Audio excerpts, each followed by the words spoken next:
Now, all of you know Old Forester is one of my favorites. While I was at Give 270 before, they gave me this handshake here. I mean, if you notice, there's a little missing. They gave me this handshake here because I told them how Old Forester was one of my favorites and wanted me to try this.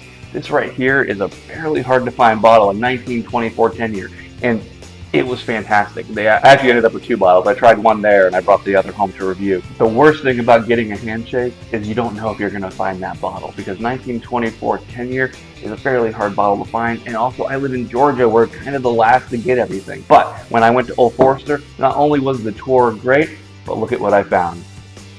1924 10-year. They had 5 left, would only let me buy 1. I tried to buy 2. The Old Forester tour was great. Lots of history, really fun, great aesthetics, good tour guide. But honestly, this right here was my crowning jewel.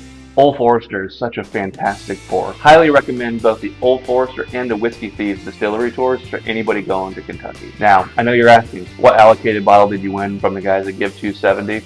If you guys want to jump in one of their raffles, most of them are $5. They do it almost every single Wednesday.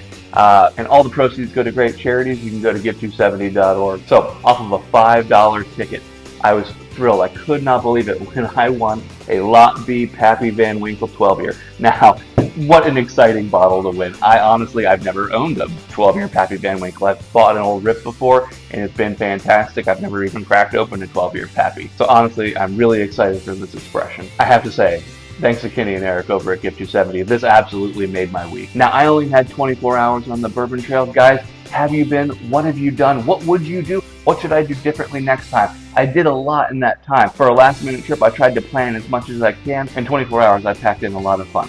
I visited the guys at Give 270. I took the tour at Old Forester and Whiskey Thieves and went for a tasting at Bardstown. Guys, have you been? Would you go? What would you do differently? And tell me in the comments, tell me in a stitched video, what should I do when I plan my big trip next time? Because I'll tell you, next time I go back, it's going to be at least a 3-day tour, and I'm going to be doing all the sites. For only 24 hours, I'd say I got a pretty decent bourbon haul. Guys, this has been fun.